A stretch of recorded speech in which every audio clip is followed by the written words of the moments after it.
I'll go ahead and call tonight's work session to order. It's Tuesday, March 12th, 6:30, or 6:28 p.m.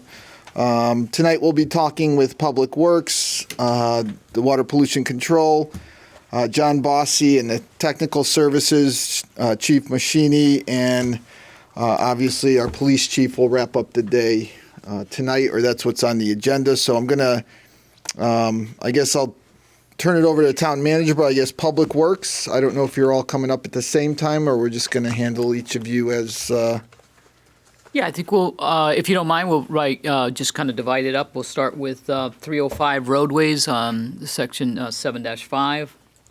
And Mike, if you want to join us. But 305 roadways budget, total increase $45,816 for a 4.64% increase.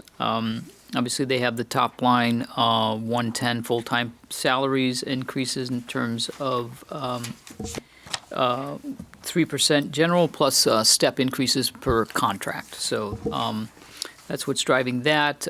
The part-time salary dip is in 120 is a reduction from 2 positions down to 1. And the 330 line, looking at supplies, is new outside vendors in terms of new relationships and in terms of new vendors. And 495, what's that, 435, other contractual 980, essentially due to the extensive tree removal and drainage projects we have ongoing. Trees have always been an issue, seem to pop, and they're not inexpensive, they're not cheap to take down, so we have, I don't know if some of the members recognize that we had an issue in back of the library, on the library property, and it caused some issues with potential liability, and those things that we're always trying to look to reduce liability, and so Mike does and his crew do a great job in trying to, and Sunny too, in terms of building and grounds, trying to be out there locating and trying to, when it's brought to their attention or even being aware to see those and try to avoid those. So unfortunately, it's an expensive proposition when you have to take down large oak trees or any other size tree. So that's what's driving the outside other contractual. And good evening, Mike. Thank you for being here. But a quick question, for tree removal, like, is it something if it's something small, I don't want to say smaller, but less involved, you guys will just handle, but when it's something, a large oak tree needs to come down, you'll then go outside and contract with someone. 100% true. Okay. But also we have the landfill closure there's the upscale costs on not having that anymore what we had in the past. Okay. Now we have to dispose of the material as well. Okay. So we can't just bring it back to landfill like we used to in the past 25 years. Okay.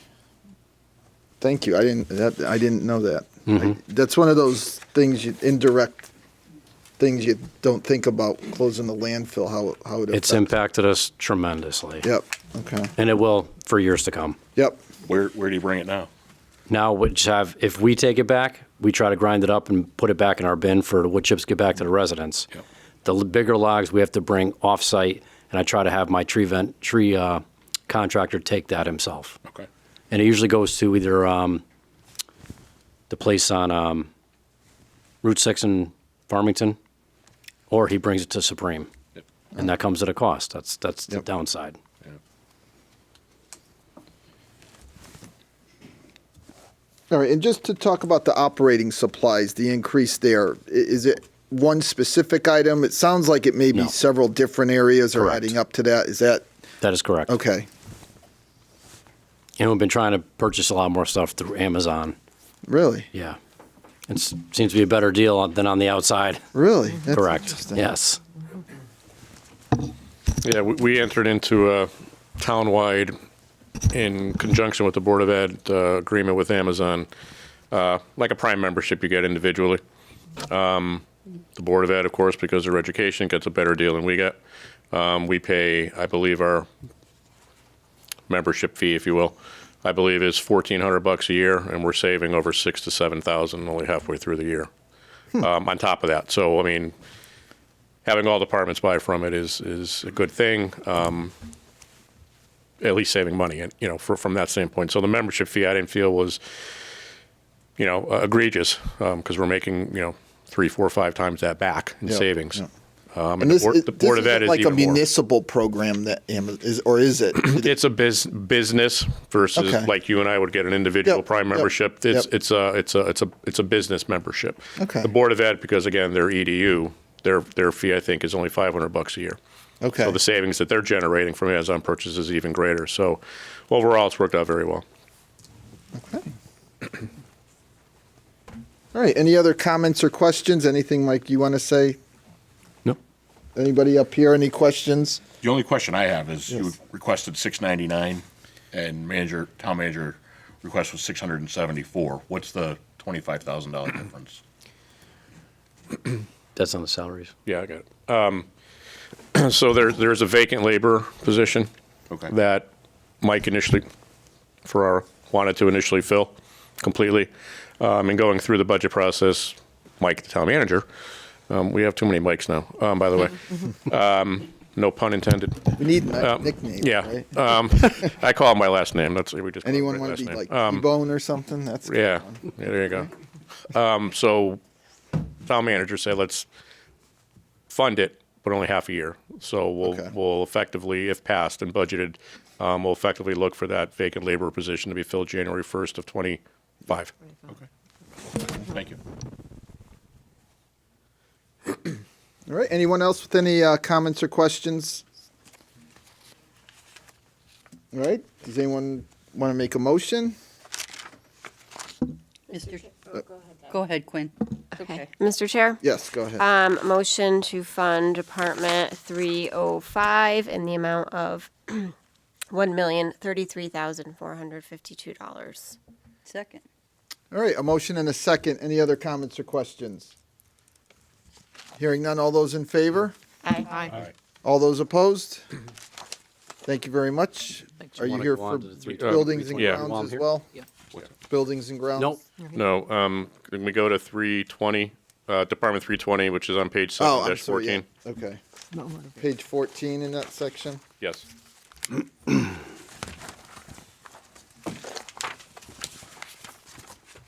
All right. Motor vehicle and equipment pool.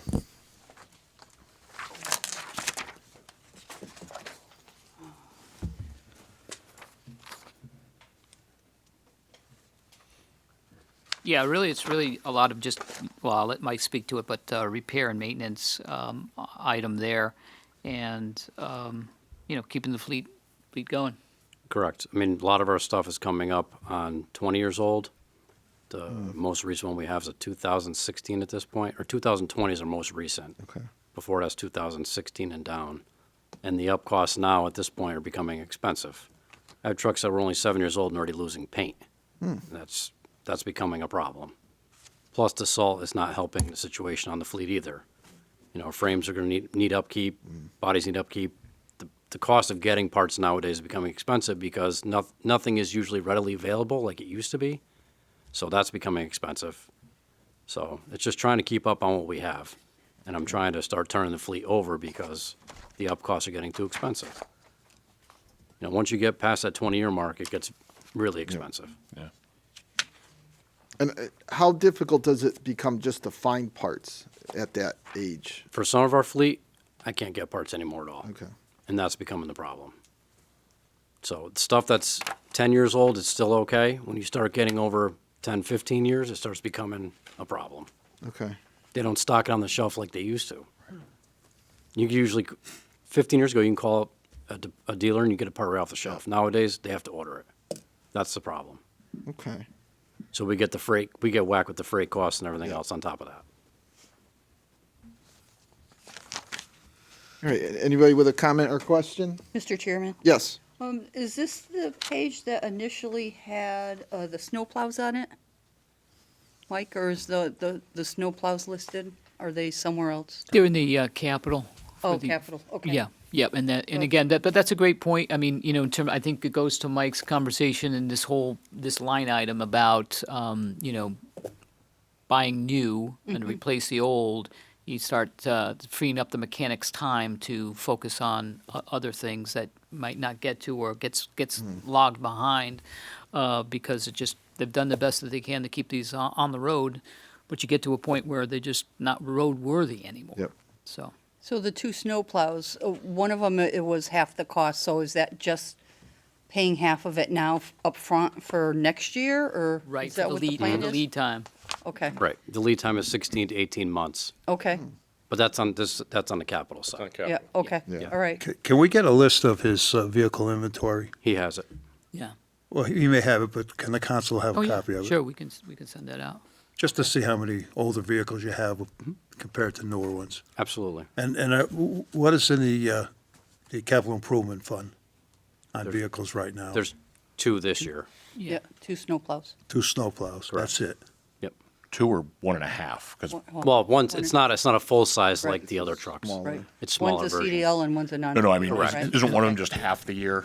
Yep, Yes. One's a full truck this year and half a truck this year. Correct. yeah. Correct. Yeah. And is it true we're paying it 1.5 times more for these vehicles than we did maybe 2 years ago? Astronomical. I think the last 10-wheeler we bought was like 167 or 176. That new truck you guys saw is only a 6-wheeler, and but the difference with that, again, I go back to the paint. I had a truck that was 7 years old and needs paint on it. The new bodies I'm buying are stainless and will not require that. And I want to do that on every truck going forward so that we don't have that maintenance up cost in the future. Okay. The other side to that is that I could take that body off a truck and re-chassis that onto something else. So that could be here for 40 years, Okay. which is what in that packet you're reading right there. Right. Yeah. So, Mike, you're saying that the quality of the vehicles is far less than it has been in the past? Correct. It's not like it used to be. The steel's different. The quality, the workmanship isn't there like it used to be. That's just the times we're in. And the pricing is, I have no control over it. It is what it is. You know, it's ridiculous. And I didn't see the plow in here. Is that? It's on the Isn't it? spreadsheet that with the Monroe body. Yes, it is. And Dan, Councilman Hurley, what were you saying about the price of the 2 vehicles that the town manager got you this on? I'm flabbergasted. I'm blown away. Yeah.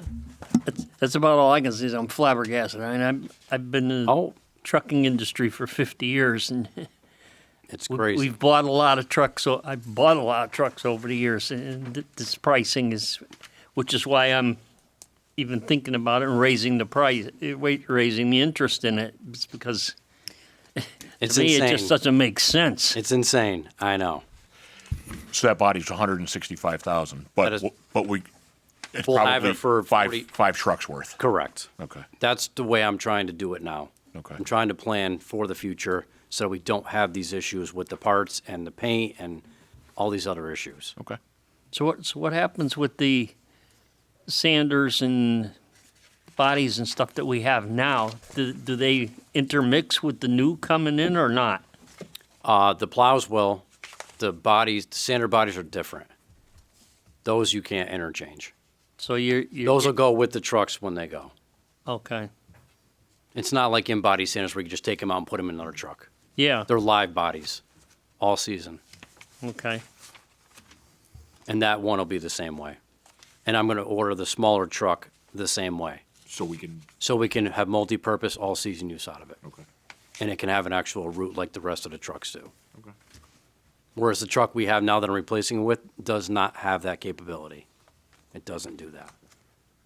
I think I read somewhere one's a CDL truck and one's a non-CDL. That is correct. What's the actual difference here? One is air brake and up, the GVW. The other is not. Okay. All right. I kind of thought that would be the answer. Yep. All right. Any other comments or questions? Nope. All right, what's, Mr. Chairman, yes, go ahead. make a motion to accept the budget for Department 320 in the amount of $165,600. Second. Is it 115? And I just Oh, want to make a, Hold on. I yep, said that wrong. do you want to, Let me redo that motion. Well, Mike got real He's like, excited. oh, Yeah. Like, settle down. you just gave me another $6,000. Scratch that. I'm okay with it, really. Whatever you want to give me, I'll That take. close, Mike. We're that I close. was that close. All right. I'd like to make a motion to fund Department 320 in the amount of $159,450. Second. Sorry. All right, we have a motion and a second. Any other comments or questions? All those in favor? Aye. All those opposed? Motion carries. Do you also get to stay for? 323, For the Transfer station. transfer station is next. 7-17. I think it's just the next page for us.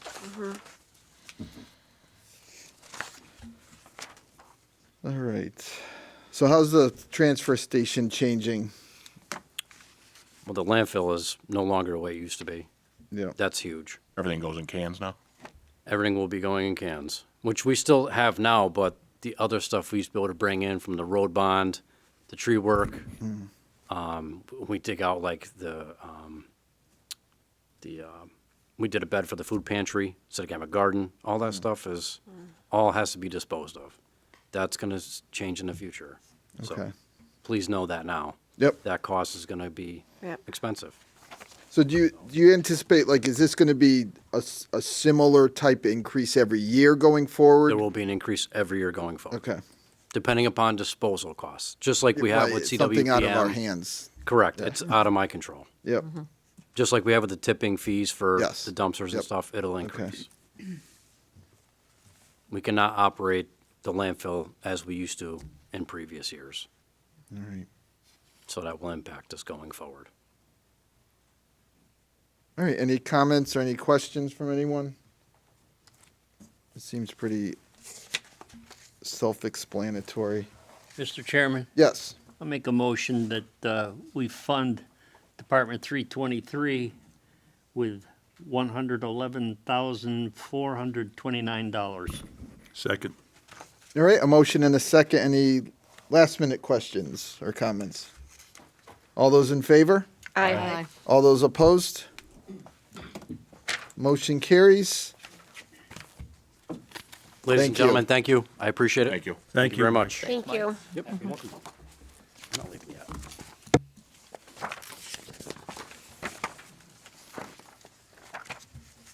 All right. So are we back to buildings and grounds? Yes, Will be the building next and one. grounds, 310, found on 7.8.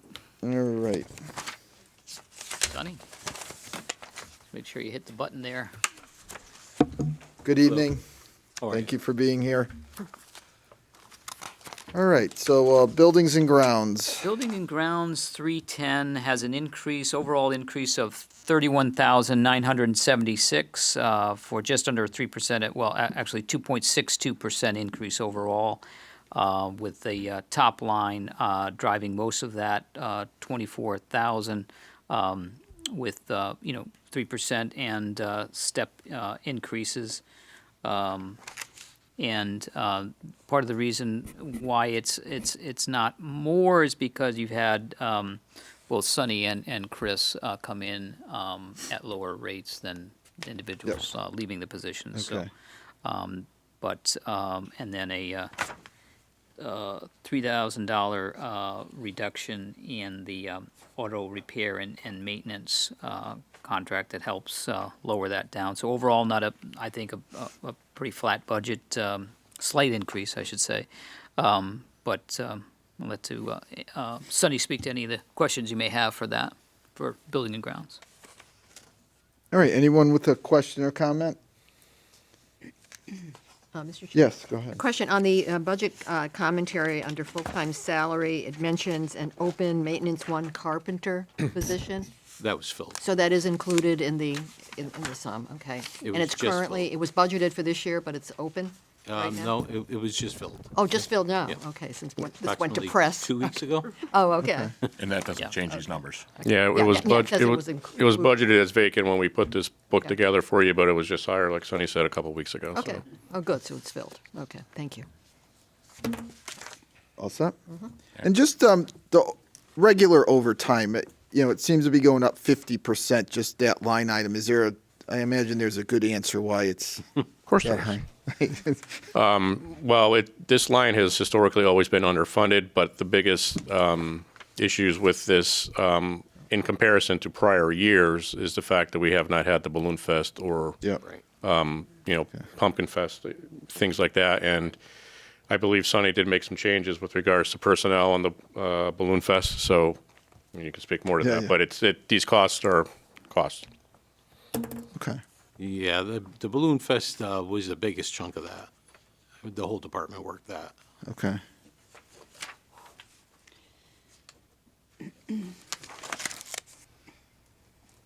Is that them working every day of it, or is that kind of set up the day before and the No, take they down pretty the much day off? worked. They pretty much worked it all. Really? Yeah.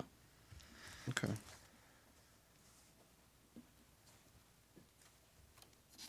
In years past, when we had the balloon rally, we had probably half of our department and half to 3/4 of the roadways department. This past year, it was just our department. Okay. I know they did traffic, roadways did traffic parts, but Yep. we were in the park. Okay. Sonny, are you having the same problem with vehicles as the roadways? Not as bad. We do have some trucks that we're doing a lot of repairs to. Our trucks are a lot smaller. We're regular pickup trucks. We don't deal with the roadways trucks, but we do have some trucks that are in need of repair. Our mechanic that we have now is very capable of doing a lot of the repairs. That's why we don't send a lot out anymore. But there was a truck in the budget for this year. We took it out because we were able to repair the dump truck one of the dump trucks we have now. So next year, maybe a different story. But right now, we're doing pretty good. Thank you. All right. Anyone else with a question or a comment? All right. Mr. Chair? Yes. Okay, I move that we approve the budget for Department 310, Buildings and Grounds, for a total of $1,251,639. Second. All right. A motion and a second. Any last minute questions or comments? All those in favor? Aye. All those opposed? Motion carries. Do you get to stay for building maintenance? Yes. Lucky you. Yeah.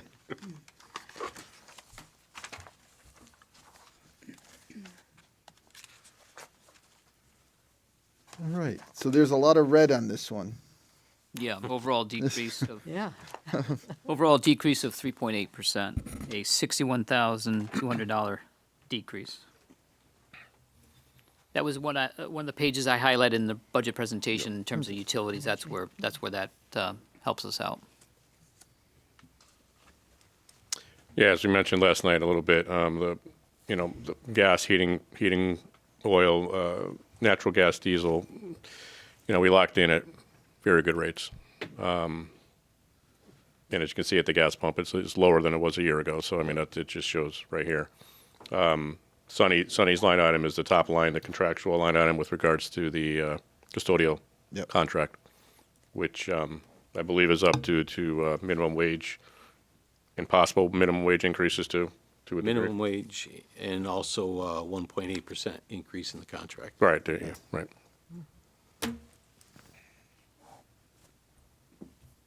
All right. Any questions or comments? All right. Anyone wish to make a motion? Mr. Chairman, Yes.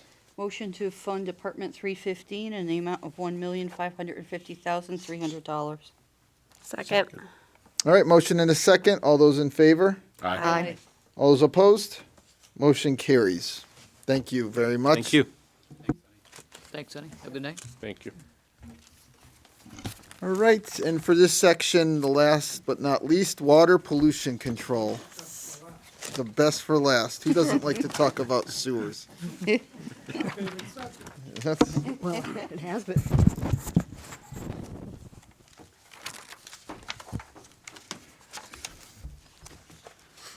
Okay. Everyone found it? Yeah. So, page 19, the 340 Water Pollution Control Fund, bottom line, $455,742 increase, 10.10% increase. It's a big budget. Joe can go through the detail, but obviously you've got the top line in terms of salaries, and it's a young crew, so in a sense there's some rate increase. In fact, Joe's been working trying to recruit two positions. There are two vacancies currently for operator in training positions. So. Collaborating on that, trying to get those positions filled. But obviously there is, not an operational issue in terms of budgeting the taxpayer as the fund of the ratepayers. And we'll get to the revenue side as well. But Joe can go through operation side of it. I think he does a great job in keeping the plant up and running. I think you remember, and I recall the work they had to do with the ultraviolet, and finding a workaround on that. And obviously, he was before you not too long ago for the Shuttle Metal pump station and upgrades there that we're working on. So there's a lot going on, but I'll certainly defer to Joe in terms of the operation and questions you may have. All right. I'll tell you anything you want to know. Yeah. I'll stir off with the, under improvements, Yes. we're seeing a significant increase. Just, can you explain a Sure. little bit of detail? On There's three items there. One is $400,000, and that's to replace the camera and van unit that we have. That's outdated. It doesn't work properly, nor can I get the parts for it. So it is time for a new one. I'm not sure how else to explain it, but it's like being a doctor without a scope. Okay.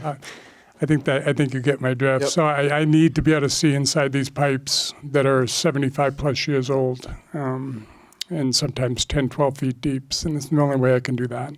The other item in there is $200,000 for equipment repair and collection system maintenance. So, we talk about the age of equipment. A lot of my equipment's 75 years old. It was put in 1950, and it's getting old. And we've been upgrading along the way. We did a lot of upgrades last year out of this money, and we'll do some more upgrades this year. Okay. And then the final item is $20,000, and that is for manhole replacements. Sometimes we have a lot of manholes out there that have holes in them. And when we get the kind of rain that we're getting now, that water gets to the treatment plant. It's not really a significant source of I&I, but it is a source. And others, you'll see them sometimes they start to sink, and they go kabump. When you drive over them, you get really aggravated and think it's going to hurt your car. So what happens is they do settle, and then we bring a company in that's going to raise them up. Okay. And that makes up the $620,000. Yep, that's it. Yep. Does anyone else have any questions or comments? Don't.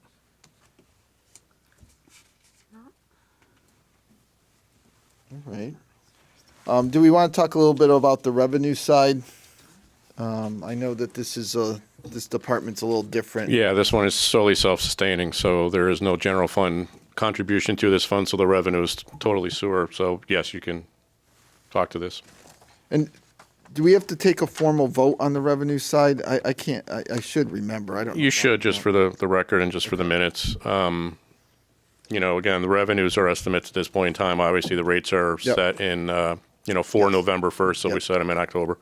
When we have a little bit better information than we do at this time. So, but it is something you probably should vote on, just for the record, yes.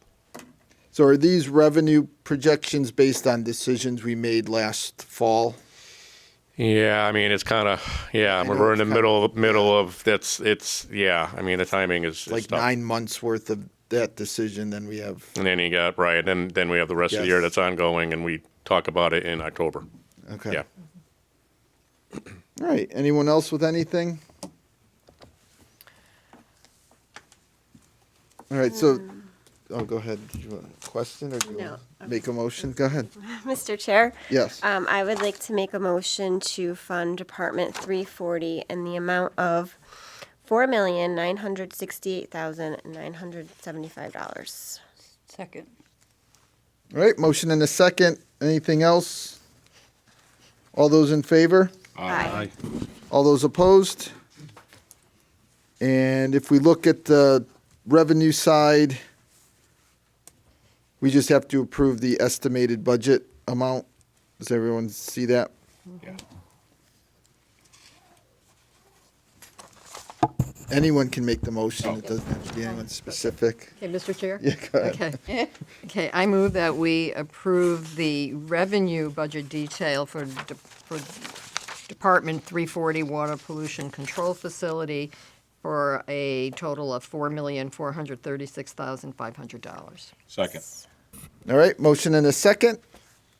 All those in favor? Aye. All those opposed? That motion carries. And I think you guys are free to go. Well, thank you for your support. No, thank you. We'll see you next year. Yes. Yeah, you may be back in the fall when we talk about sewer rates. Right. And we'll do our best. Have a Yes. good night. And next up, Yay. we have John Bossy.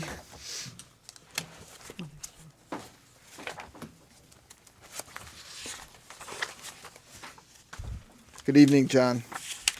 Good evening. How are you? I'm doing well. How about Good. yourself? Not too bad. I think the first item is Zoning Board of Appeals, Section 5, page 11. It's, Nothing there because we moved out the recording secretary. yep, To, Right, so we showed it at zero to show that, we're not going to fund it, we're funding it in a different department, and then Yep. next year this budget will be off the, so Be off. technically, we don't have to like approve zero, or do we have to just acknowledge that this department's going yeah, I away? do, whatever This line Cindy, item. whatever you think is best. You're going to fund it at zero? Yeah. Yeah, you don't need to, just Okay. know that it's a zero budget, This won't and then be the in costs for were next transferred out to Department 165. Okay, Okay.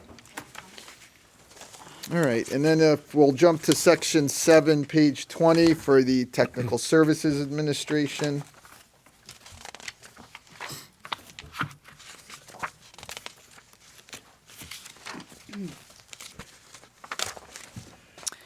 So Right. 325 technical services, John's budget is increased 4,599 for a 2.43% increase, and it's all in the top line of full-time salaries, which is the assistant down there, and the salary bump and step increase mainly with the 3% driving that increase on the salaries.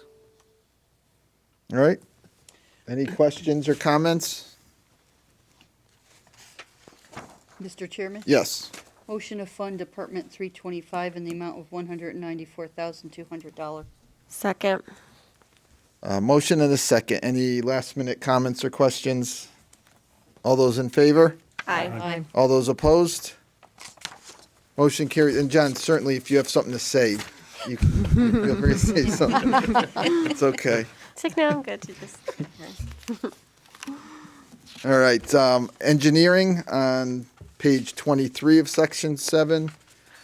Yeah, engineering 330 is a slight decrease of 308. This is the vacant position that we are trying our best to get filled based, just, I think I've said several times, a lot of competition and out there and finding and luring somebody in that's qualified to do that. But we keep plugging away. We'll get there. We'll find somebody. So that's And how long has it been open now? about a year, more than I a year. think Really? it's 2 years plus a few, I think plus a couple months, Months? Oh, 2 years, okay. or 1 month. I think it was February of 22 that he retired. Question? And, and we had a conversation last night with Mark DeVoe about, town planner and how you find someone with that skill set. So, for a town engineer, is that someone who would go, obviously, to college and, would they major in Well, the civil posi- engineering? Would they position- make, what's The the, position we're looking for is someone that's been in the field for a while. They don't necessarily have to have a 4-year degree. I mean, 2 years would probably 2-year degree of sorts would probably, with experience, would get them by.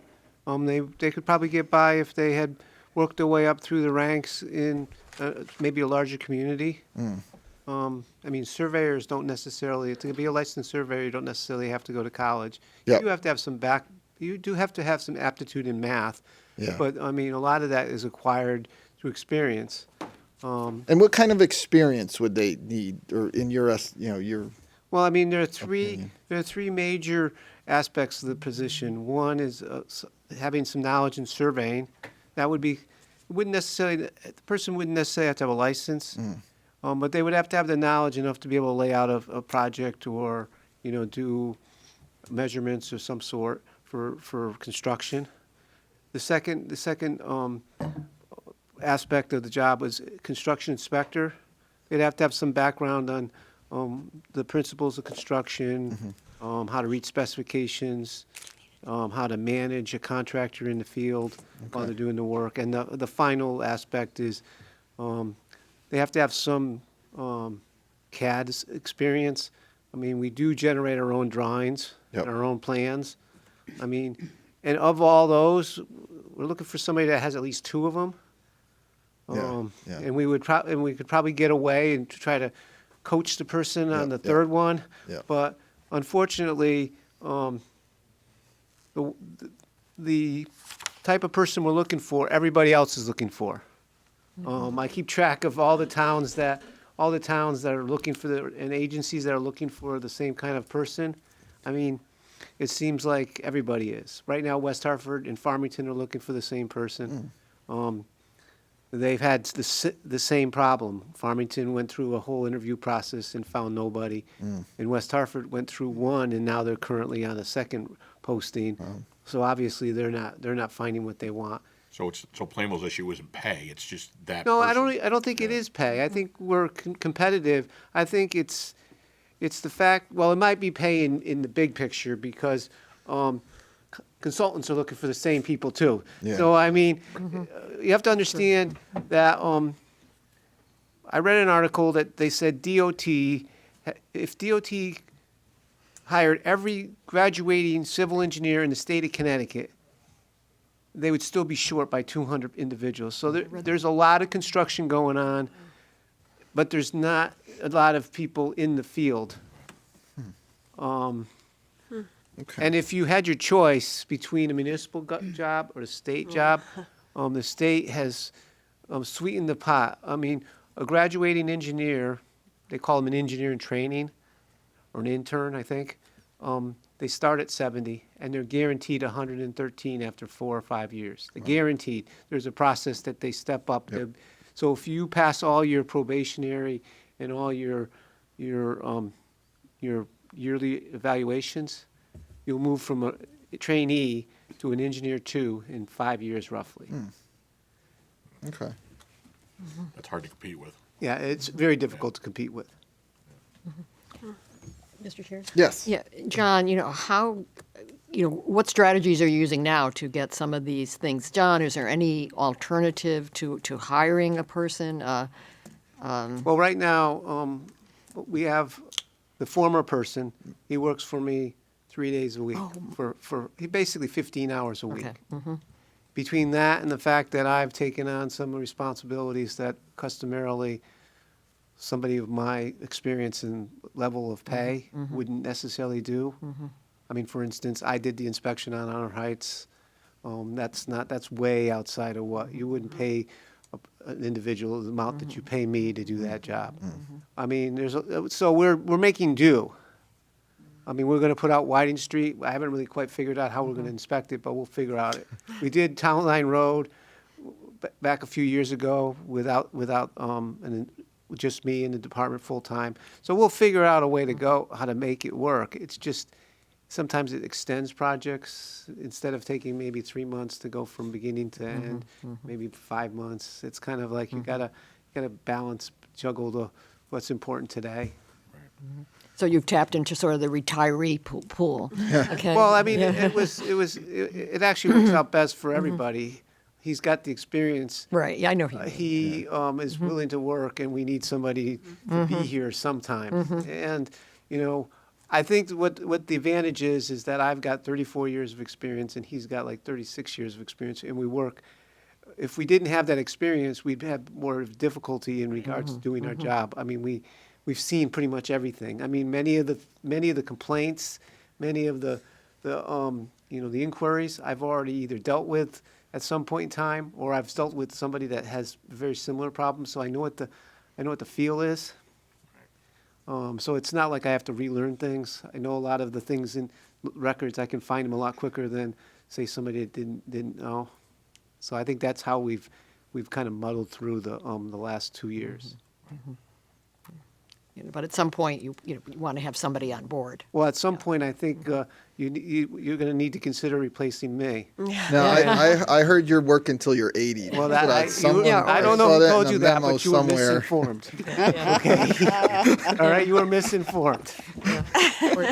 Or sometimes people that are retired said, "Okay, I'm done now." Yeah, well, when I retire, that's what you're you're gonna not do. going to have me coming back 3 days a week. Never know. Yeah. Just don't put it in writing yet. Yeah. I know. So All right. where are we advertising? I mean, is there, Well, can we reach out to to the colleges? Yeah, we're revamping the whole strategy on that and trying to incorporate more of the open house and job fairs, if you will, actually physically being there to have a presence to talk and try to learn, in addition to some other places or sources we haven't used before. Like the Chamber of Commerce has developed a job board, so that just, we just became aware of that. So we're looking for other sources and just trying to be a little bit broader in terms of the approach. So, in getting out physically, face to face, if we can go in schools and so forth, is another avenue as well. So we're exploring everything we can. Okay. Is there some way that we can entice a younger student in school to make a commitment to us, so we can maybe finance part of their education or get it, and then we can train them to do what you want them to do?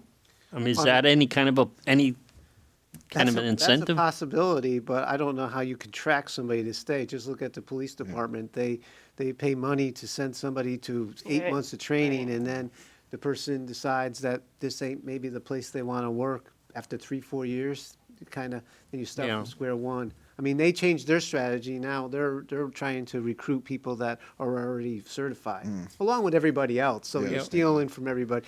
I mean, the difference is now versus, say, when I first started here, was that when I first started here, there were a lot more people behind the person that was the head, and so you could actually lose somebody along the way and still have a way of replacing the person above them.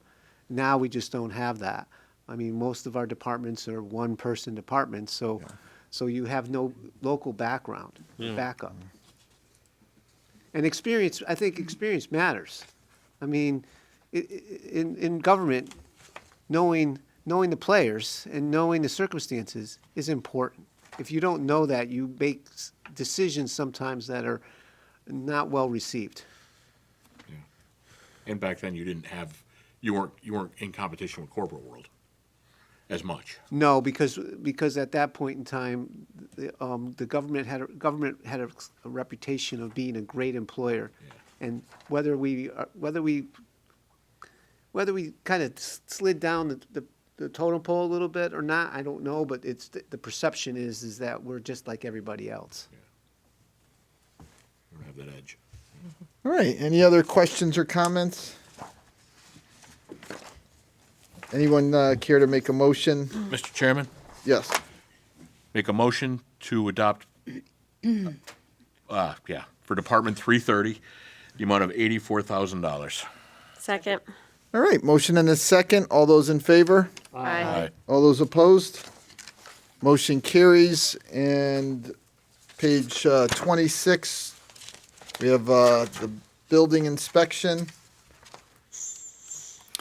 Yeah, another, similar to the engineering, building officials, difficult to find. Our building official is maxed out. He's doing a lot with the permits and working a lot of hours. What the strategy I put forward here in terms of the increase, obviously beyond just the 3% top line, he's a one-person department.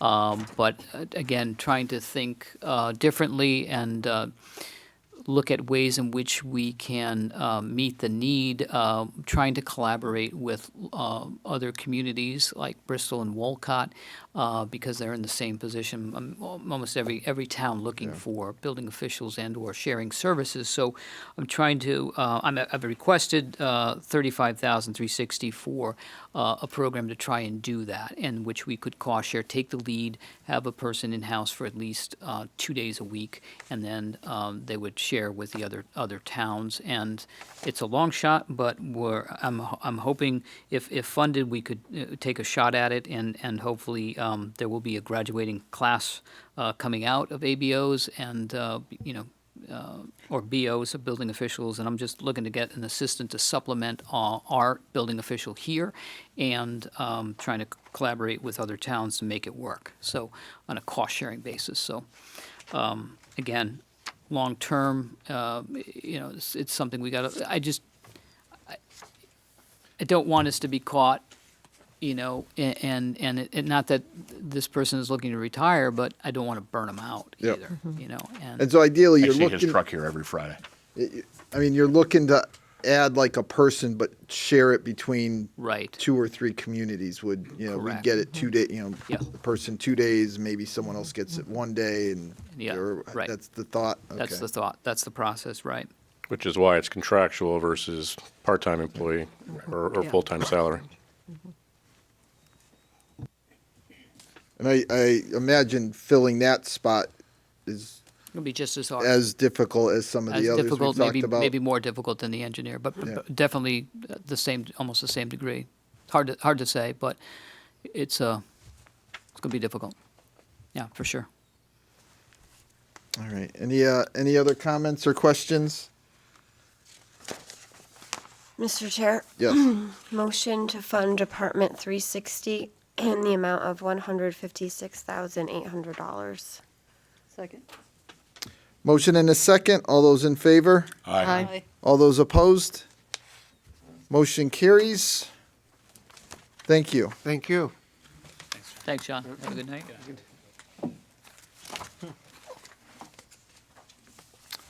All right, and I think next, the fire chief. Good evening. And support staff, right? So we'll be moving to section 6, page 16. Thank you for being here. Oh, you're welcome. Yes, this is account 210 for fire. Their bottom line increase is 71,566, representing a 16.78% increase. The top line includes the stipends, but what's driving this is the request under other contractual, and this is a request that came in, and it's for a stipend increase, and certainly correct me if I'm wrong if I mess up the numbers, but currently, the stipend hourly is $12 an hour. They're requesting to go to $15 an hour, and on the annual stipend from $1,000 to $1,500 a year. Yeah, that hourly will be in different blocks. Yeah, that's not $15 step an up. hour. $15 for a 3-hour block of time. And then it Thank you. moves We don't up- get paid then it- hourly. Then it moves Right, up to for the- another for the block. But in terms of how it's set up, Yeah. just the rate is changing from 12 to 15. Okay. Yeah, the majority of our calls are under 3 hours. Okay. And that's why And the block is what 3 hours. Yeah. what I didn't have, and I apologize, is, and I know you told me that the last time that it had been changed, I don't know how far back that goes. I think Robert changed it when he before he left. Yeah, we used to We be got paid hourly long. and found out we couldn't do that. And Okay. so that would have been probably halfway through the previous chief's term, somewhere in that time frame. So probably a good 8 years ago. I believe it was 8 to 10 years ago. It's about 8 to 10 years ago. So 2015, something like that. Yeah, Yeah. sounds right. So because you're volunteers, you can't be on the payroll for It's an hourly. very, very sticky. Yeah, oh, yeah. Yeah. Right, yeah, So that would be complicated, yeah. we pay taxes on that, so it's rough. Yeah. We did 734 calls last year. Yeah, we're up 125, 150 calls from last year. That's crazy. And right now, we did probably 70 calls in the month of January. 77 month of January. And It's unheard of. Wow. Sunday night, I dispatched call number 150. Wow. A couple of years ago, we would do 70. It would take us 3 months to get 70 calls. Really? Mr. So- Chair, What- you know, yeah, what's driving? What's driving? Yeah, driving go that? ahead. Yeah, A lot of different things. Yeah. We had the fire marshal run some numbers for us. Mm-hmm. Activated fire alarms are up. Oh. Wires down calls. Mm-hmm. Accidents. Accidents up on the highway. We've been requested more by the state police for blocking. Mm. We run a mutual aid to other towns, which Yep. is up because they need us, we need them. It's like every other department I've heard prior, everybody's looking for help, and fire It's a- department's yeah. no different. Exactly. We're not the only department. Yep, yep. 45 is low. What? 45 is low for volunteers. Yeah. What's your projected? We're making do with it. Yeah. The guys know how to know what we have to do, and if we have to call mutual aid in, Yep. the agreements with the surrounding towns is working out great for them and us. Yeah. Excuse me, Adrian, you want to activate your mic? Oh, I'm sorry. I thought I turned it on. All right, so any other questions or comments?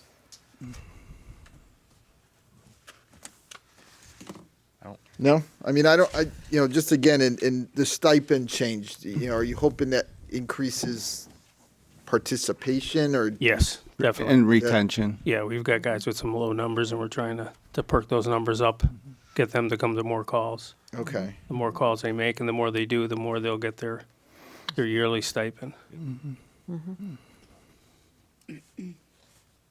and I've noticed, like, driving through Farmington, that they have a sign out, Yeah, the one on Route constantly. 10 that's always saying, Southington, looking for volunteers, Yeah, with speaking to that, Chief, and we all talk constantly, and they're having, if not more problems than we are, because they're a bigger town. They have Yep, 3 yep, stations. Yeah, We're called a one-horse town, so, yeah.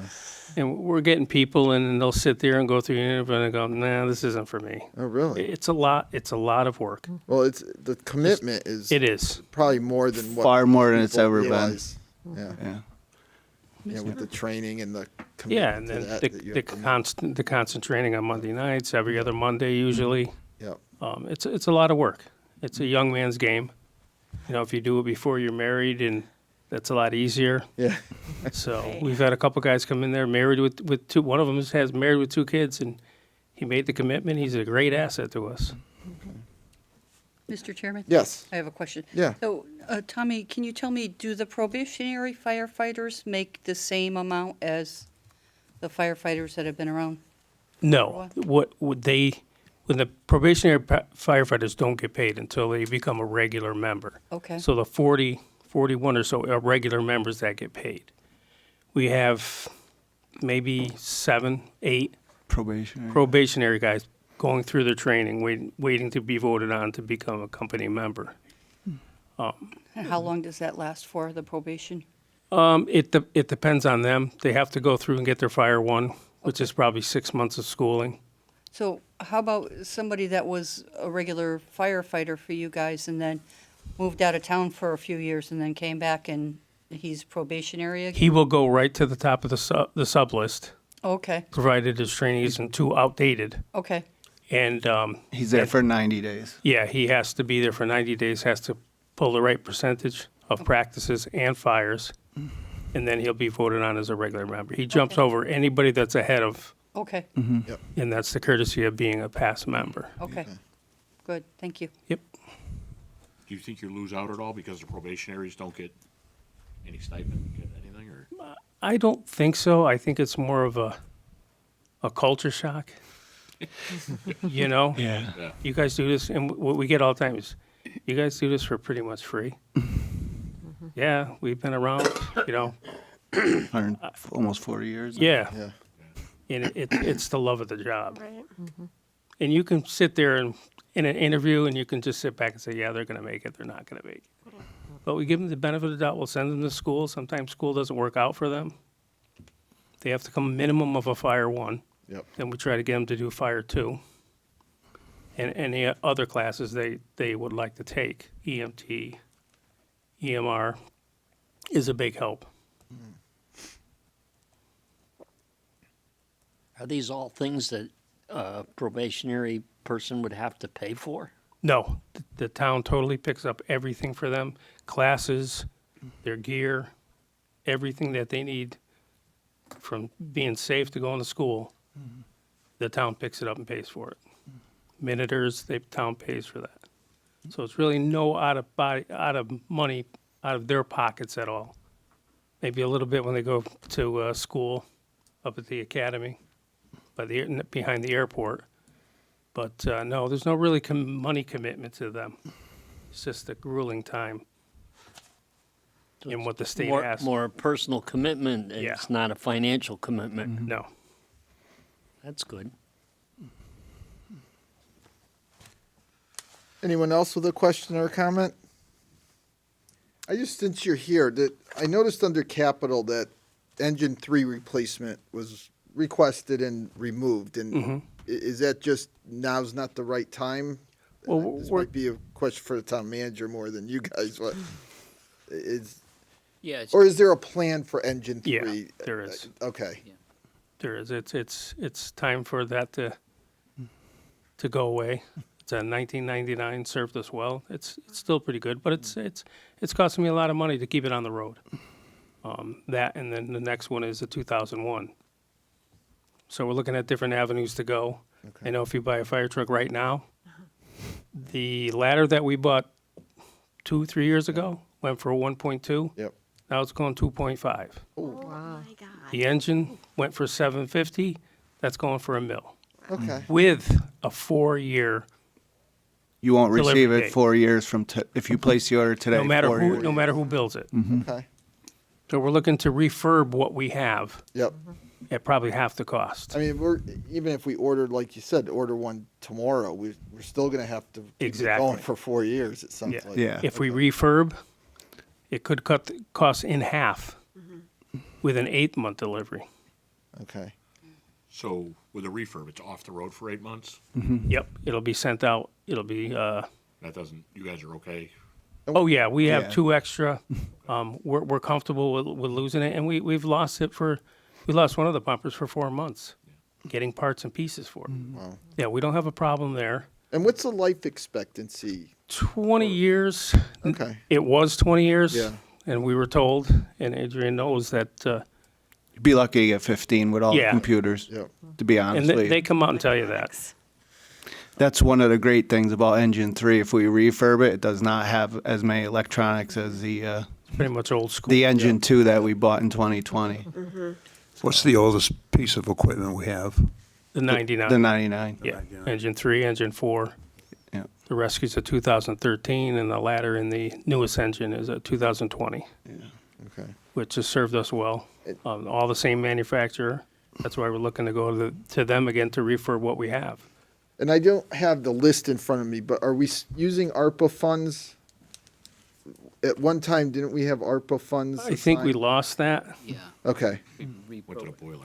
Okay. I just- We've nickeled and dimed it down. There is still an allocation that we will have to do something with definitively by December 31st of this year. Okay.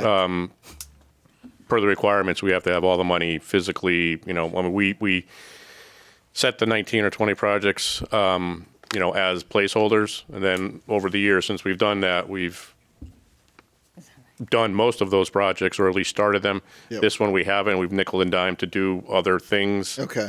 Or due to cost increases for the projects we had originally, we've had to up it a little bit, like the boilers Yep. and Yep. the VACCon truck, for example. Those are two that come to my. Do we remember what engine we had assigned to that? I could find it. I have it at home. I have to do the annual report in a couple Yeah, I weeks didn't- anyway, so you'll get Okay. a report from me to, once I Right, file I it was with the just feds. curious, yeah.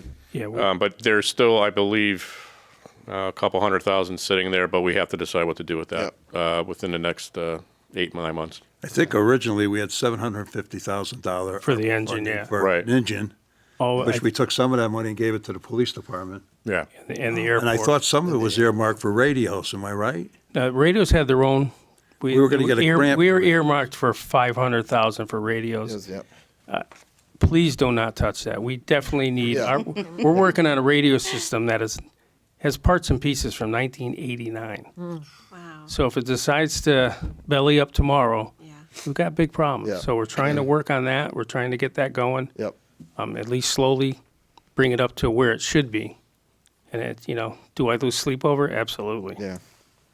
Yeah, that allocation's still sitting in there, and the grant that we Yeah. applied for did not come through. Yep. So those funds are still earmarked at this point for that project. Okay. It would be a great start to that. All right. And how much do you think that project ultimately would cost? It could come up. Adrian's the wizard with radios. I think when we applied for the grant, it was just under 900, like 850, we'll say. Okay. So that would be a complete infrastructure change, upgrading all the mobile radios and the apparatus, portables. So that'd be a complete infrastructure. Like Tommy said, our infrastructure's from the 80s when they built the firehouse. So 88, 89. So we piecemeal together. It was a couple of years ago. Our salesman had to go to somebody's garage in New Jersey to get a piece for that Yeah. radio. Where he found it, I have no idea. So technology's changed regarding Yeah. this since Yeah. 1989. Yeah, and Motorola only services radios for 20 years, and then they stop support. Yeah. So Okay. we've overlived. we've that extended life. that, by a few years. Is that a project that's coming down the pike? Like soon? Yeah, we slowly are putting stuff together Okay. to make that 500 happen. Okay. We just don't want to see it being Yep. taken No, from us or lost. Obviously, or- it's something that needs to be addressed. It's serious.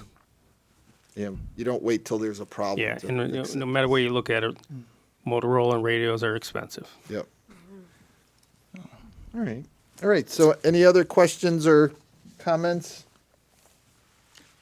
Real quick on the radios, you said you applied for a grant that did not come through? Yes. Correct. Mike Mike wrote us a spearheaded grant. it. He Yeah. spearheaded it, wrote a nice grant, but I don't know if it was the right grant for us. The priority wasn't there with the. They're They were- very hard to get. Yeah, radios wasn't their priority for that year. I imagine it's pretty competitive, whatever. Yeah, he had quite a few pages to that It's very report. competitive. All right. All right.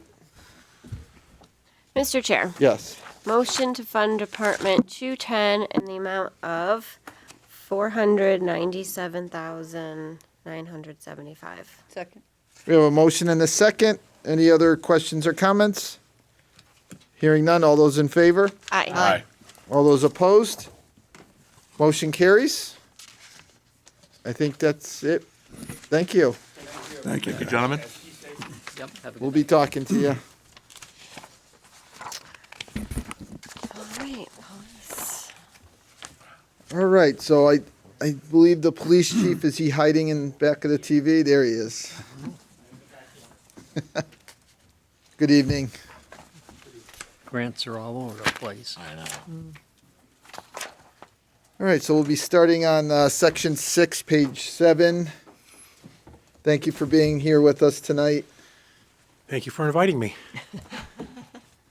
It was an invite, it wasn't a It wasn't an demand. invite. I have no choice. Oh, that's good. All right, so what are some of the changes we're looking at? Well, we start off 201 as bottom line is $245,625 for a 4.67% increase. And obviously in the top line for, personnel in terms of both full-time salaries, part-time salaries have decrease a little bit, but that's a $148,000 increase. And then, of course, we saddled the chief with the shift, as you'll see, down in maintenance contracts of the Goose Town. Yep. And that's a 2-year process, so that's the second, this is the second year of that movement, taking out of capital in terms of mainly a service contract, so that's why you see such a large increase there. But if you were to back that out and take a look at it, it obviously would reduce it, to a very small increase. But we'll overcome that, and I think overall it's still in line and respectable in terms of what they need to operate. But I certainly defer to the chief. He was requesting additional officers. I did not put that in. Just looking to try and support him on the capital side as well. He had more requests there and got 1 car instead of the 3 requested. But just trying to balance everything in terms of the trying to hit a target and trying to get things done. But certainly, I'm sure you have multiple questions for the chief, and we'll certainly defer to him. But that's pretty much where they are at a 4.67% increase at this point in time. All right. Anything you want to add, Chief, before we just open it up for questions? No, please, go ahead. Okay. Anyone question? Yeah. The overtime budget. Yes. Can you estimate what an extra officer would do to that budget? How much would it bring it down? Yeah, it's definitely not a one-for-one change. That being said, the majority of the overtime is because of shift work.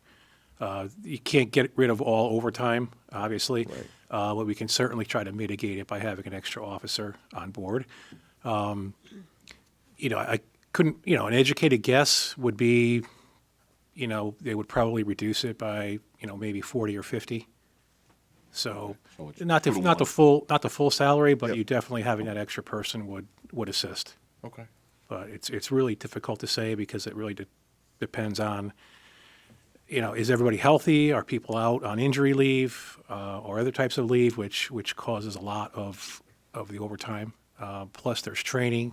So there's any number of reasons why a person isn't going to be at work, which causes the shift to go down below 4. I mean, right now we run with 3 almost every single day, which is the same amount they've been running with since 1980, I think. So you can have more officers, but they have to be put in the right spot, which is patrol. So I've been working on that, in the last 2 years, where I've been, every time if a person leaves or we had a traffic officer position, I took that away because I would rather have that person be available for calls, so put them back on patrol. I have some detective leaving who just announced his resignation today. Yesterday was his last day. And so I may not be replacing a detective so that I could have that person, that extra body back on patrol. So I've been doing what I can to try to get enough people on patrol where we have more than the minimum of 3 every single day. But those are, adding officers is really a long range 5 to 10 year plan, I think, because it involves a lot. And I understand how a town looks at that when you're hiring an officer, because it's an added cost every single year on top of the fringe benefits and pension and all that stuff. So I understand that. So it definitely can be reduced. I mean, that's the first thing I remember when I was being hired, and I saw that huge amount. It was $650,000 I think at the time. We were able to reduce it through, some pension, changes and some other changes internally, which reduced it by maybe 100 or a little bit more than that. It went back up this year. We had a lot of injuries. But whenever you have that high amount of overtime, it's generally because there's just not enough people working on patrol. So, Chief, do you have anybody out on disability right now? Yes, I have. Not disability, workers' comp. So, yeah, so I have, let's see, one right now, and then another one just got hurt, but that was off duty. So I have, and then I have one that's on a pregnancy leave, so 3. How does that involve your overtime budget? Actually, there's 4, I'm sorry. 4. I'm having to remember 4. So I have 4 officers out on injury, and I have 2 officers that are still on, one's in the academy, one's on field training. So right there, that's 6 officers out of 21. That's almost 1/3 of the patrol force that isn't working right now. So that, I don't mean it, but Causes- 21 patrol officers, that's what we have if Yes. everybody was, okay. yes, And 6 are currently not doing that. correct. Okay. In all your years of service here in Plainville, how many people have been out on a regular basis over the period of your employment here? Always seems to be at least 2 or 3, Always. always. So if you had another officer, it would help you out a little bit, maybe. It definitely will One. help out, yeah. Now, do you have return dates or estimated return dates for 1 or 2 of those people? Definitely, yeah. One is sort of we're not sure. That person's been out for well over a year at this point. We have one that might be coming back in July from a surgery, and we have one that should be back in probably 5 weeks, Thank you. and then another one in another month. Oh, So okay. there's always a light at the end of the tunnel. Yeah. Just once you get there. That's true. Like we were at full staff for the first time since I've been here for about 5 months. Yeah. Right. And that ended yesterday with the officer's last That's day. right. So We now were- we have to hire again. Yeah, we were really pleased with that, yeah, that we were at that, yeah. But I think that's, everybody's in the same boat. In a dream world, how many officers do you think it would take to chop down this $500,000 overtime and fill your needs with people out injured? I mean, I would say as far as the overtime, you're always going to have, a department like our size with the overtime that we have, you should always be around the 200 or just under. That would be what I would consider sort of a normal range.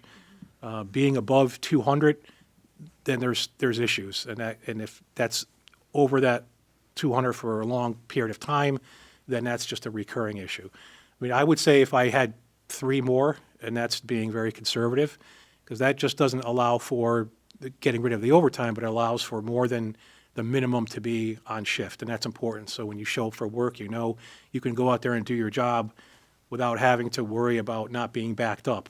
Or you can do, I'm about going above and beyond just answering calls for service and then coming back and writing a report, answering calls and coming back. I want to be able to expand the capabilities of the department to do more than just, some of that answering calls. I just don't want to be reactive. I want to be able to do some of the other proactive law enforcement things, plus other capabilities that we can have when we have more people.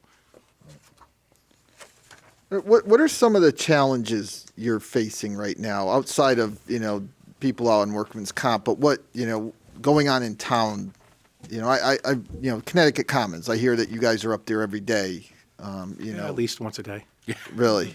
Well, in Connecticut Commons, I made a remark that if we hired somebody and their only job was to handle that, it would be a full-time job. Yeah. Because there's always larcenies, there's always stolen cars and other types of things going on there. But it's within our jurisdiction, so we have to handle it. Definitely the car thefts and larcenies and break-ins are a huge part. A lot of medical calls, that's another thing that we do. We are the medical first responders for this town. Is that typical of a town? I mean, some Not- do, some don't. I mean, For a smaller town that doesn't have their own, voluntary ambulance corps, Yeah. yes, it is. It's common, but it's a lot of calls for service. There's at least 160 a month. And so, my officers carry, and that brings, all the different equipment that you have to have, the different types of training that you have to keep up with. And so we carry the oxygen, we carry the AEDs, we carry Narcan, we carry everything with us, and every single ambulance call, every single medical call that comes over, even if it's at a doctor's office, my officers are dispatched, and usually 2. So that's 2/3 of the shift is always busy. Is that a big driver of the overtime also? Not necessarily. No. Unless it's a call that goes over the shift. yeah. But most of the overtime is because a shift needs to be filled. Right. And it's an 8-hour block. But it does take people away from patrol, Well, yeah, that's Yeah. because they're going to medical calls. because they're the people on patrol that are, Right, so they're going to medical calls. They go to every fire call. They go to every police crime type call as well. Of course, So yeah. they're sort of wearing three hats. Chief, in comparison to last year, how are your calls this year? I know Tommy Muccini was just here. He said his calls have skyrocketed since last year. How about yours? Yeah, I mean, we do a monthly call for service, and I do send it over to the town manager's office so they can kind of get a sense of some of the calls. They definitely went up. There's no doubt about that, especially property crimes. But there's always those types of crimes. Other crimes have pretty much stayed steady, but property type crimes and theft have definitely gone up. But I don't have the exact numbers for you here. Apologize. That's all right. Just a comment. Because I do think, and I've talked to the town manager a little bit about this, that, this overtime is better, but I think there's more work we can do. And you mentioned at the beginning, you said, a 5 to 8 year plan, would maybe be a better way to look at this than adding 3 officers in this budget. Because even if we hired 3 people tomorrow, if they're not coming from a lateral position, it's 18 months before they're out and productive. It takes about a year. So, so it's, and that's what I think in my head is, by the time, even if we made that decision, we're only here 2 years. The next council may decide we don't want to go with a 5 or 8 year plan, and they could nix it just like that. So I don't think, what I'd like to do, and with the town manager, hopefully he agrees, is to sit down and try to come up with a plan. And maybe it is a 5 year plan, but something that tries to, meet the needs of what you feel we need. Where, and again, it's unfortunately, this council's only here till next November, and the next council can change that. But I do feel we need to try to do something. There needs to be a plan to address some of these issues, because we've been doing this. I've been doing this for a while, and overtime we have just never been able, we were fully staffed, like you said, and overtime came down a little bit. I don't think that's, I believe there's a reason overtime came down is because we actually were able to be close to fully staffed for the first time in There were forever. a number of other things. If you did you remember, we did that study where we added a sergeant to the patrol shift. We introduced training compensatory time for the overtime. We incorporated a couple of other changes internally that we could to sort of reduce that liability of overtime. But it's still there, and a lot of it is injury, and a lot of it is they do get a good amount of days off as well. Yeah. And I think in my head, I'm thinking, I would like to look at adding officers if we think it's going to help. And I would look to the professionals to kind of guide us into, what's the best way to look at it. What information do we need? Because it's going to be something that it sounds like could take a little bit of time if we're going to do it the correct It definitely way. would take a lot of effort on my part to put together, different presentations and looking at it from all different types of angles. But I'm very conservative with it. I mean, obviously, if I had my druthers, I'd say I want 80 officers. Yeah. And that way I can have one officer that just does community service. I can have one officer that just does traffic. But I recognize, where we're at and that there is going to be a limit. But I don't think the amount of officers on patrol has really changed in the last 10 years or even more. More officers have been hired, but, officers were put in different positions like school resource officer and other things where there were more officers, but they didn't go to that patrol side. And of course, we run 3 shifts, 24 hours a day, 365 days a year. So Your 2 SROs are part of that 29? part of the 21. Or No, 29 no, they're not. I considered them out of that 21. Chief, whatever happened to the part-time police officers? You were going to try to retain some of the retired people from the force and put them on as you gave it a name, I can't remember what it was. We introduced a reserve officer program, and that was mainly for retiring officers that wanted to stay on and not only stay certified, but to really just to do private duty jobs. We didn't, with the thought that going on down the line, if we needed to sort of revamp that program or add to it, where they could be something like a supernumerary, then that might be an option. But so far, there's only one officer that's, is a reserve officer and he has a full-time job. What would you think of a regional police force of officers that could be used between maybe the Tri-Town area, Bristol, Plainville, New Britain, possibly Southington? Yeah, I would. Where you have a group of police officers, you would hire them, you'd pay them a full-time wage with benefits, and the region would be able to use them. And whatever region used them will pay for the officer's salary for that particular time. It would give each community the ability to go out and hire maybe 4 or 5 extra officers, split them up between, I don't know, I say 3 towns, 4 towns.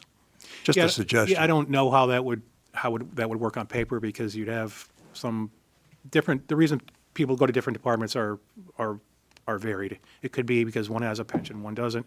It could be one is paying more than the other, and then of course to try to learn 3 different ways of doing things.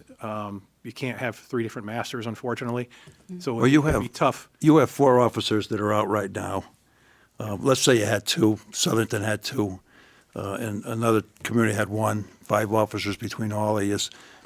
Something like that, you'd be able to afford to plug in the holes until these people come back. And at some point, you would probably promise one of those officers a position in one of the communities. I'm just throwing that out there. Yeah, you could. I mean, but some departments, have a larger bench than we do. They have reserve officers already. So it's really, when you do a partnership with another agency, you have to be able to promise them as much as they promise you, and I'm not so sure we'd be able to keep up our end of the bargain on that. Yeah, I think it's important for officers to know the areas that they're patrolling as well, and for an officer to know the regions of 4 different towns, and have to learn that, as opposed to just one town. I know even when officers start here in Plainville, they have to learn the streets in Plainville, and it can be difficult. So for them to have to do that in a city like Bristol, I know the cities in Bristol because I live there and I used to drive my car around all the time, but for an officer to know how to get around in Bristol and how to get around in Southington's huge, I think it would just, But that we do it. Makes sense. We do it with the state. The state police officer is assigned to barracks. This year, they're assigned to, let's say, K Barracks out of Colchester. Next year, or 2 of them might be assigned to another barracks. I mean, they go through the same problems, and I'm just throwing that out there. I know we were talking earlier about a building inspector being regionalized between different towns to save money. We do it in this community here with different departments that are regionalized. The health department, I think, now is regionalized between what, 3 towns? 4? Correct. Yeah. So Right. I'm just throwing it out there as a way of savings, and it wouldn't cost the towns an outrageous amount of money to hire another 4 or 5 police officers. Right, but they're not, the other departments aren't first responders. They don't have to get to areas or a home as quickly as a police officer would, so. We even do it with mutual aid from our fire departments. I'm just throwing it out there. It's just another way of thinking about it. It's interesting. I mean, regionalization has been something they talked about for dispatch and different areas. We do it on a modified basis with our officers now. They can go and work private duty in Southington, or they can work private duty in Plymouth. That's correct. Doing road traffic. And if something does occur, obviously, they're going to act. So we're doing it now to a. But really, something like that, a big idea would have to probably come down from the state, and I don't know if I'd ever see that happening, because there's just too much. Just one more question I have for you, Chief. Yes. Your fleet of cars, I understand you requested 4 cars this year? I requested 3, and then I reduced it to 2. Reduced it to 2. How many cars are right now up there in years? I do have a fleet management guide that I just wrote up. I know I sent it to Ben, if you want to be able to send it to everybody. Yeah. And so it varies, because I have it really separated into categories, frontline vehicles, admin cars, road jobs, and then, the other types of vehicles for our detective division. So it's, I have 7 frontline cars, and I added to it last year. And then what I did last year was I reassigned the vehicles to individual people. That way I could spread out the use of the cars so they would last a little bit longer. But most of those vehicles, also I added idle mileage to them as well, because that's something which has to be taken into consideration. So, I wanted 2 vehicles. One would be an admin car, And so that would be, I have at least 6 people in the admin division.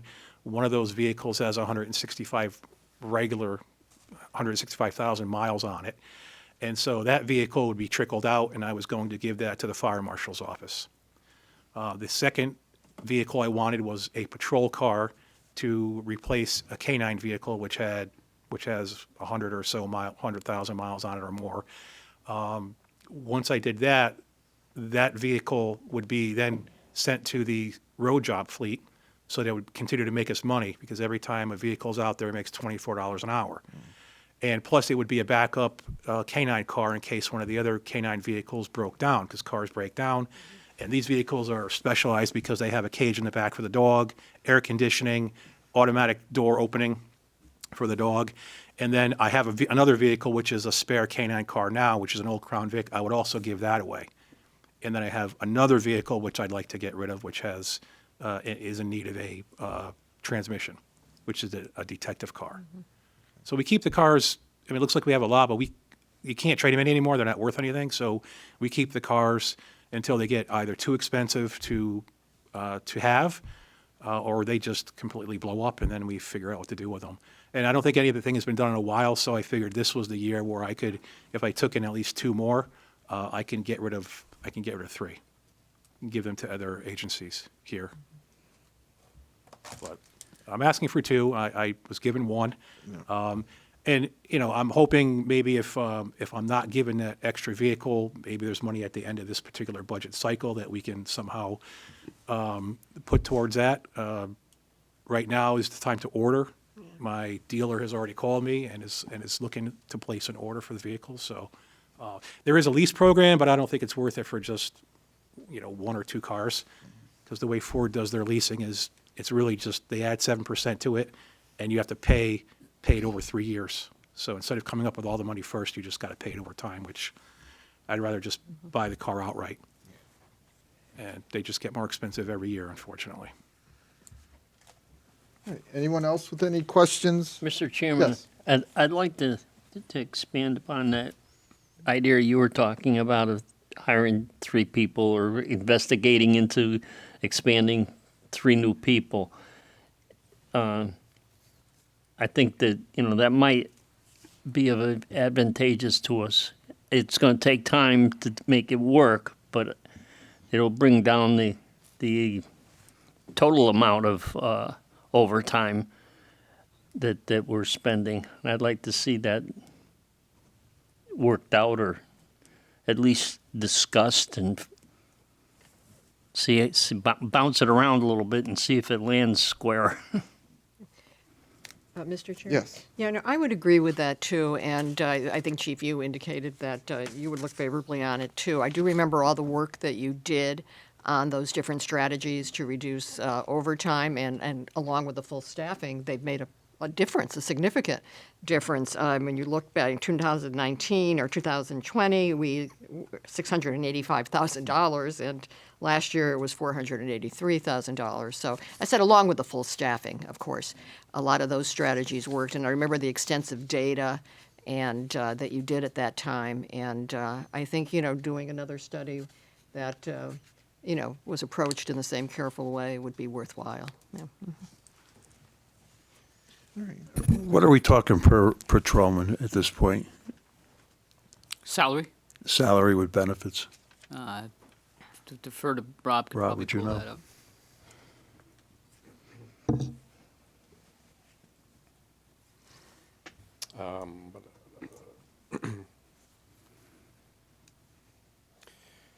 Per the contract, if we were to hire a certified officer, which would be at step what we call 2.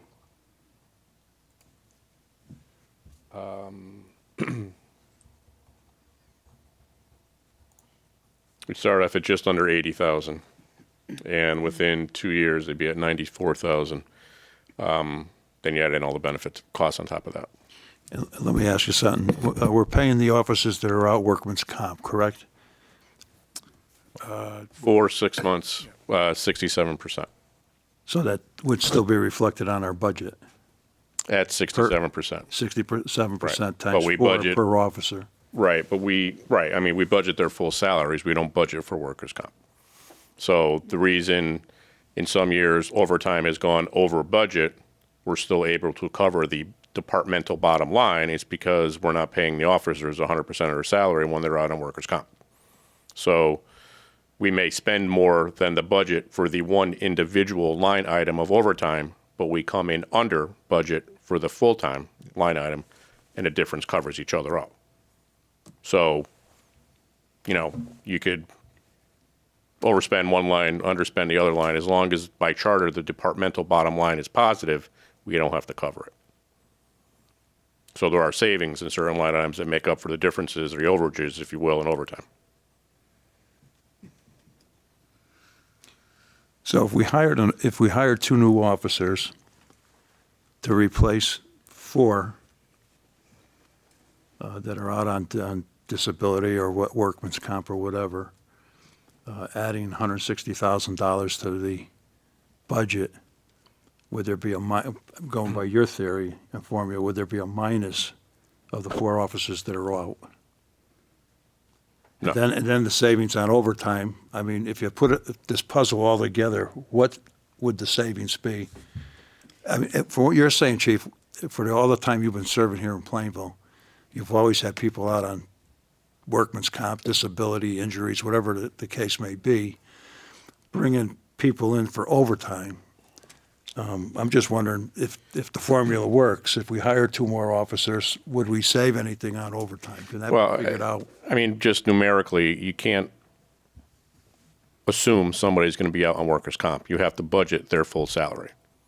So adding 2 officers at 80,000, 160,000, you're increasing the budget $160,000. Plus benefits. Plus benefits. Now, if you want to say there might be a small reduction in overtime to that, again, as the chief stated earlier, it's not going to be 100% of what the salary is.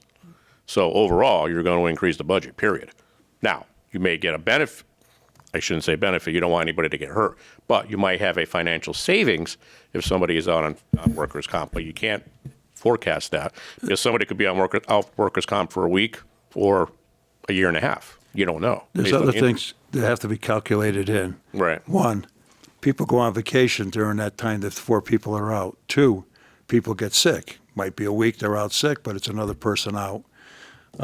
3, they have events happening in their lives where they might have to take a couple of days off, a weekend off. I mean, it's not just 4 people out sick.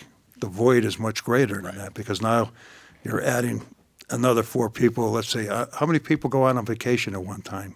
Do you have any control on that? Yeah, we only allow 2 to go out. And with your force as big as it is, there are probably constantly people on vacation.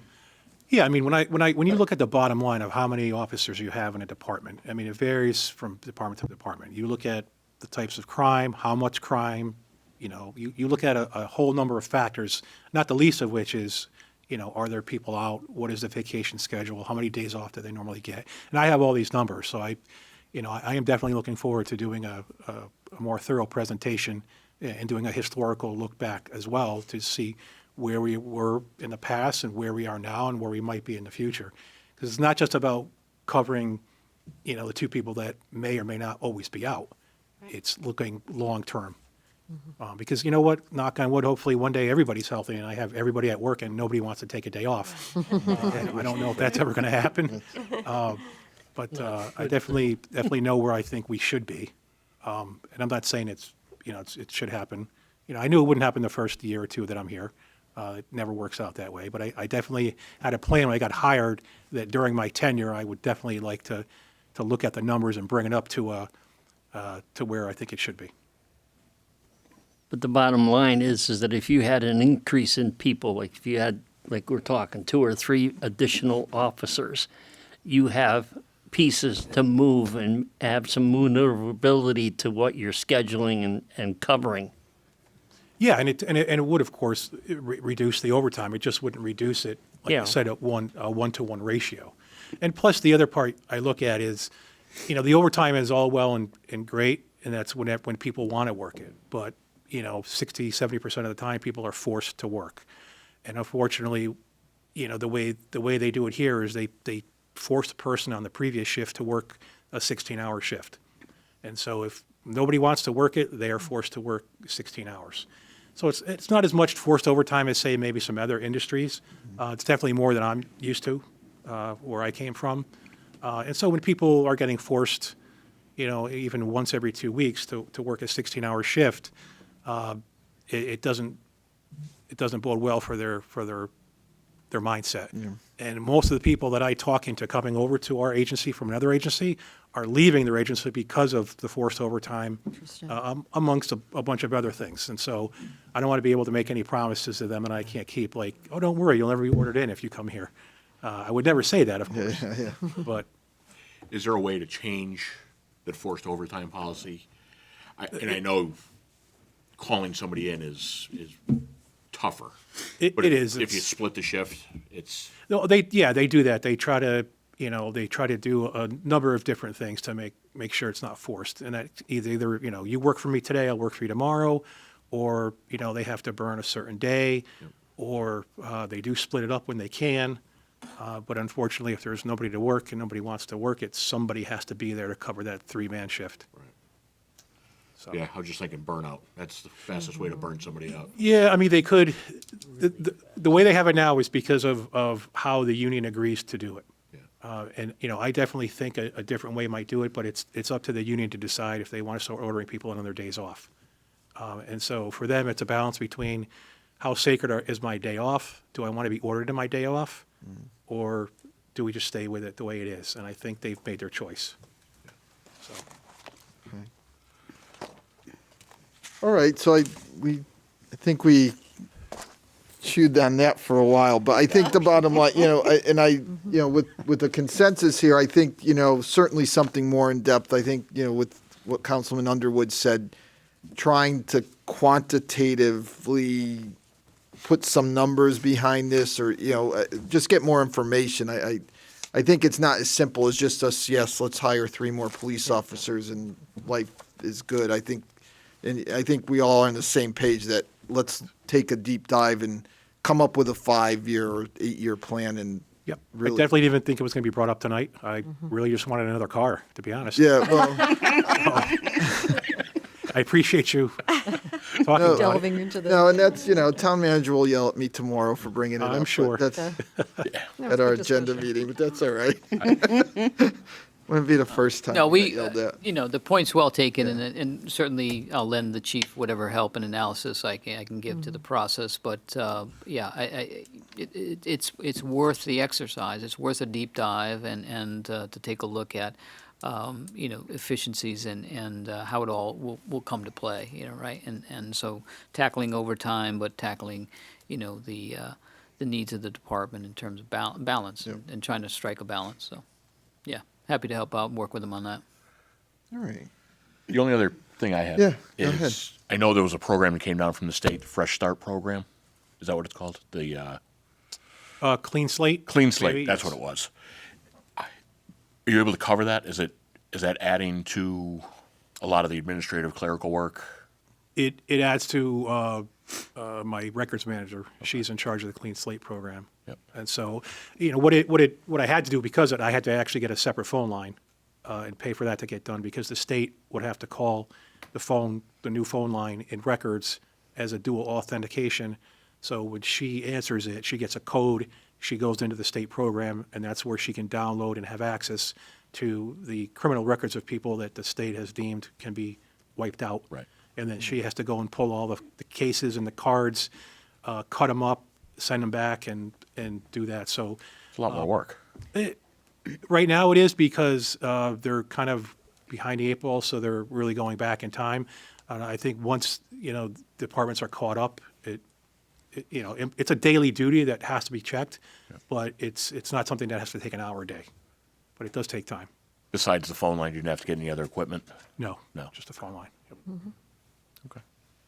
All right. Anything else? And yeah, we are going to talk about capital on Thursday night, I think is scheduled. So, the request for another car, I'm sure we'll talk a little bit about that on Thursday night. But does anyone have any other questions? I mean, going back to actually Department 201, the police, I know we spent productive 45 minutes talking about it, but, getting back to, does anyone care to make a comment, a question, make a motion? Mr. Chairman, Yes. motion to fund Department 201 in the amount of $5,507,300. Second. All right, a motion and a second. All those in favor? Aye. All those opposed? That motion carries. We're going to move to page 10 for animal control. Yep, just a slight increase, $3,345, or for a 3.45% increase on animal control. Mr. Chair? Yes. Motion to fund Department 205 in the amount of $100,400. Second. Motion and a second. Any comments or questions? All those in favor? Aye. All those opposed? And the last, flip the page to page 13 for the emergency medical services. And I believe this is based on a per capita basis. Would that number change if you stopped responding to, so that number would? No, that's CMed, and, I've looked into it. I don't think it's something that the state, you kind of have to be part of it. Right. There are some towns that have said, that have skewed it and said, we're not doing it. But generally you have to because of the system they still have, which is old-fashioned, but it works. And so it's really about the ambulance calling the hospital, letting them know you have a patient on the way. So it's really nothing that, it's not us doing it, it's the ambulance service doing it. Right. But each town has to bear the cost, and that's been forever. And the state assesses a certain percentage or a certain price per person in your town, and they charge you, and there's really no say on our part. Okay. Looks like it's $1 a person. Is it? What is it? Close Yes. to close Ballpark, to it. yeah. Close to it. 17,000. 17,000 something, yeah. So this one, it's increasing $34. Apparently, we added 34 people from last year. So, Mr. Chairman, yes. motion to fund Department 206 in the amount of $17,479. Second. A motion and a second. Any comments or questions? All those in favor? Aye. Any opposed? All right, I think that completes your area. Thank you, and I'm Thank you. sure we'll be following up to talk about some of the things we talked about earlier. So thank you very much for Appreciate your it. time. Thank you, guys. Thank you. Thank you for coming. Good night. And we're getting closer to what's on the agenda. We have revenues to talk about this evening. Yeah, there's nothing. And that goes back to section 3. I'm not sure if there's a I don't have page 3. No, I there's think not. We'll just say 4. section 3. I was gonna, Yeah. that's why I didn't say 5. I was just thought we'd let it slide and, I have a 3B.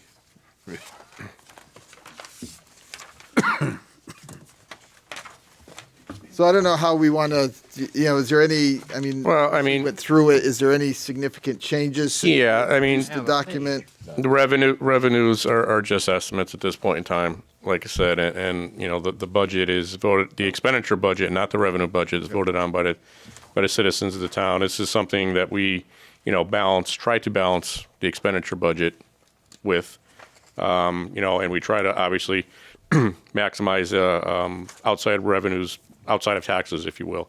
And this year, one of the biggest increases is the ECS grant from the state of Connecticut. And now these are also estimates.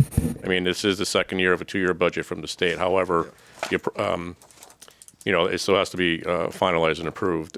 This is a short cycle for the state, but their cycle still ends after our cycle ends. Yep. So these are the best guesstimates right now based on the governor's budget that came out on February 7th. And as part of the, I guess, getting to where ECS should be funded, the percentage and all that, we're getting an increase of $529,000 this year, which is a good chunk. And everything else, excuse me, everything else in the budget, I'm nickel and diming basing on what is either coming in this year or kind of historical trends. I bumped up building permits based on what's come in over the last few years a little bit. Construction values going up, obviously, then our permit fees go up based on the value. Okay. Prior taxes, we anticipate having a tax sale sometime this year, in '25. So, we might get some back taxes back on that. Motor vehicles, values are down. So I'm not, again, being conservative, I lowered the motor vehicle supplement dollar amount a little bit. Again, it's in the overall scheme of thing, it's nickel and dimes. But, again, we want to be as accurate as possible and try and get maximize every penny we can out of outside revenues for, other than taxation. We currently have left the use of fund balance, which is a budgetary tool only, at the 1.4 million that we've had the last couple of years. So we didn't touch that. So there's no, difference or no change there, no hole to fill that's already bigger than the hole that's already there. And everything else is pretty much in line with where we expect it to be or where we come out. I did bump up investment income a little bit. Again, I'd rather be conservative than overly aggressive on that. That number might actually be a little bit low based on what we may get this year, but again, I'd rather be a little more conservative than overly optimistic.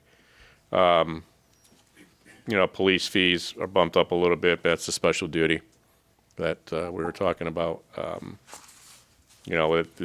We're right in line with where we need to be on that. Everything else is really flat.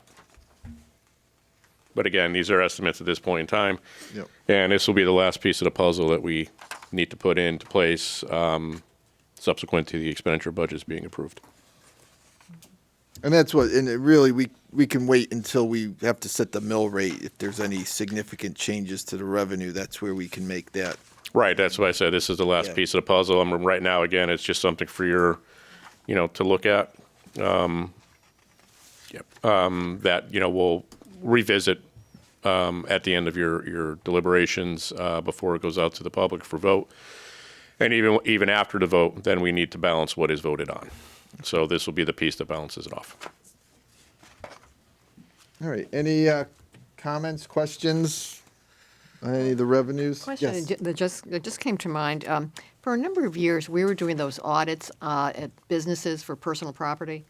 Rob, we haven't continued that, have Yes, we? We have? they're continuing, yeah. We do 10 a year. We do 10 a year? Yep. Okay, and that shows up, or your estimate of what it may bring in, shows up on which line?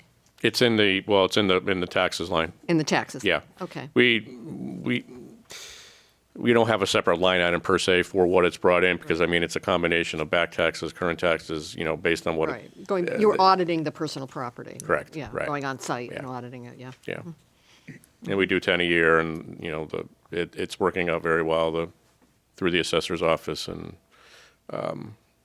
it's worthy.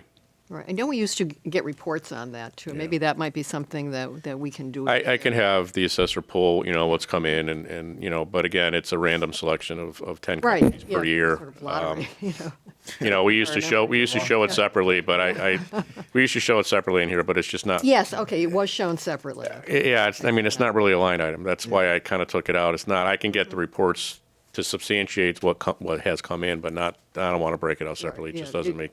And I have to admit, even when I was reviewing this earlier today, it didn't pop in my mind, but it just did, and I thought, gee, I don't see that appearing. Yeah, we can get some information, give it to you for the regular meeting, so you have it. That'd be great, thank Yeah. you.